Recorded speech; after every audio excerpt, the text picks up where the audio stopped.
सामनाच्या अग्रलेखामधून आज शिवसेना प्रमुख बाळासाहेब ठाकरेंना आदरांजली वाहण्यात आली आहे। मात्र त्याच वेळेला महाराष्ट्र सध्या दरोडेखोरांच्या हाती आहे अशी टीका सुद्धा करण्यात आली आहे। बाळासाहेबांच्या शिवसेनेवरती घाव घालणाऱ्यांच्या पायाशी शिवसेनेमधलेच बेईमान बसलेत अशी टीका सुद्धा सामनाच्या माध्यमातून करण्यात आली आहे।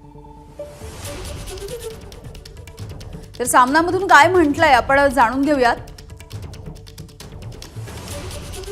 महाराष्ट्राने निरंतर अभिमान बाळगावा असे शिवसेना प्रमुख बाळासाहेब ठाकरेंचे व्यक्तिमत्व। महात्मा गांधी, नेहरू, वीर सावरकर, लोहिया, टिळक, डांगे त्याच मालिकेतले ठाकरे हे तेजस्वी मणी।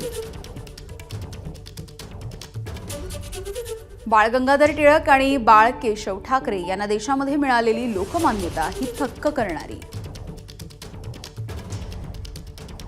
छत्रपती शिवाजी महाराजांच्या नंतर मराठी माणसाला अन्यायाच्या विरुद्ध लढण्यासाठी बाळासाहेबांनी प्रवृत्त केलं।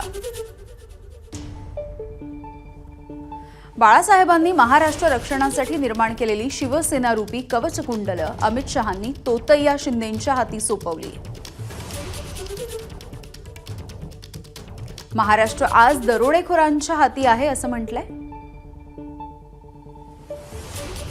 मराठी म्हणून एकजूट उभारणाऱ्या बाळासाहेबांचा महाराष्ट्र भाजपच्या शहा फडणवीसी राजकारण्यांनी गलित गात्र केलाय।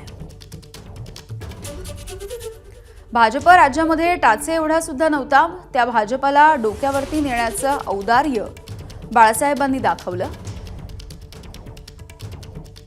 बाळासाहेबांच्या शिवसेनेवरती घाव घालणाऱ्यांच्या पायाशी शिवसेनेमधलेच बेईमान बसलेले दिसतात।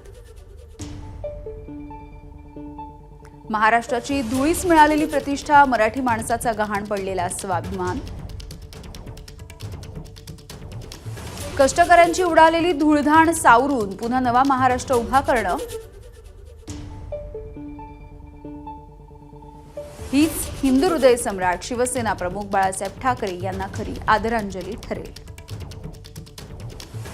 नाहीतर उडाले शब्दांचे बुडबुडे असेच घडेल। एबीपी माझा, उघडा डोळे बघा नीट।